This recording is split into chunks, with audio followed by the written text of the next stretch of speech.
हरे कृष्णा। हम सभी विभिन्न अवसरों पर अलग अलग मंदिरों में पूजा अर्चना और दर्शन के लिए जाते हैं। भारतवर्ष में अनेकों मंदिर हैं, जिनमें से कुछ मंदिर कुल देवता और कुल देवी के भी हैं। हम सभी मंदिर जाते समय अपने साथ कुछ न कुछ भेंट भगवान के लिए अवश्य लेकर जाते हैं। यह बहुत अच्छी बात है। हमें खाली हाथ मंदिर कभी नहीं जाना चाहिए, क्योंकि जब हम किसी के घर जाते हैं तो अपने साथ कुछ वस्तु जरूर लेकर जाते हैं और हमारे पास जो कुछ भी है वह सब कुछ भगवान का ही तो है। फिर हम भेंट क्यों न लेकर जाएं? परंतु आज मैं जिस विषय पर बात करना चाहती हूँ वह यह है कि हम जो भेंट लेकर जाते हैं उसे भगवान को अर्पित किस तरह से करते हैं। जो भेंट हम भगवान के लिए लेकर जाते हैं उसे भगवान को अर्पित करते समय कुछ सावधानियों का ध्यान हमें रखना चाहिए। जैसे हम जल लेकर जाते हैं, विग्रह पर जल चढ़ाते हैं, उसके बाद उन्हें तिलक लगाते हैं, फूल चढ़ाते हैं, अगरबत्ती जलाते हैं। अगरबत्ती जलाकर हम पास रखे हुए किसी फल में लगा देते हैं। उसके बाद हम जो भोग लेकर जाते हैं, जैसे मिष्ठान, भगवान के चेहरे पर लगाते हैं। कई बार मैंने देखा है, जब वह मिष्ठान भगवान के चेहरे पर नहीं लगता तो जबरन उसे उनके चेहरे पर चिपकाने का प्रयास करते हैं। उसके बाद ही उन्हें लगता है कि उनका भोग भगवान ने स्वीकार किया है। ऐसा नहीं है। भगवान तो केवल प्रेम और भाव से ही हमारी वस्तुओं को स्वीकार करते हैं। हम जबरन उनके साथ ऐसा क्यों करें? विशेषकर छोटे मंदिरों में जो हमारे मोहल्लों में होते हैं, उनमें हम इस तरह की पूजा करते हैं। सारे मंदिर को गंदा कर देते हैं। पैरों में फल के टुकड़े, फूल, चारों तरफ जल, मंदिर का पूरा प्रांगण गंदा हो जाता है। आप सोचिए, भगवान को चढ़ाई हुई वस्तुएं हमारे पैरों में आती हैं। जिन फलों में हम अगरबत्ती लगा देते हैं, उन फलों को हम प्रसाद के रूप में ग्रहण भी नहीं कर सकते। ऐसी पूजा का क्या लाभ है?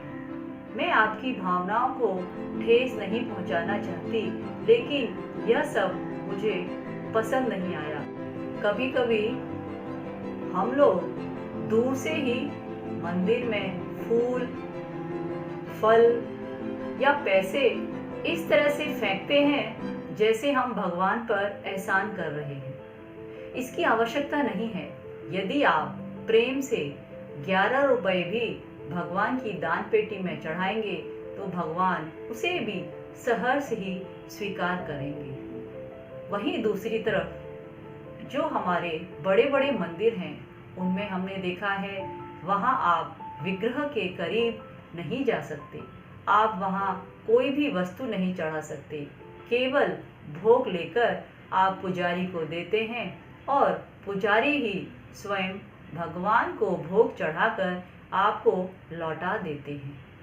इससे मंदिर भी गंदा नहीं होता, भगवान का भी अपमान नहीं होता और जो आपने भोग भगवान को अर्पित किया है उसे भी भगवान स्वीकार करते हैं। तो आप सभी से हाथ जोड़कर प्रार्थना है कि भगवान के अर्च विग्रहों का अपमान मत कीजिए। भगवान के ऊपर चींटे और चींटियां घूमते हैं, चारों तरफ छोटे छोटे कीड़े घूमते हैं। पुजारी को कितनी मेहनत करनी होती है उन मंदिरों को साफ करने के लिए। हम सभी तो पूजा कर कर वहाँ से चले जाते हैं। उसके बाद संपूर्ण मंदिर को साफ करने में बहुत समय लगता है और मुझे लगता है शायद उस तरह की पूजा विधि से हम भगवान के विग्रहों का अपमान भी करते हैं। हम सभी चाहते हैं हमारा घर साफ सुथरा रहे। उसी प्रकार मंदिर भी भगवान का घर है, जहाँ भगवान निवास करते हैं। पूजा और अर्चना करते समय हमें विशेष बात का ध्यान रखना चाहिए कि हमारे कारण मंदिर गंदा ना हो और भक्तों को हमारी वजह से परेशानी ना हो, और भगवान पर जो भी भेंट चढ़ाई जाती है उसका अपमान ना हो।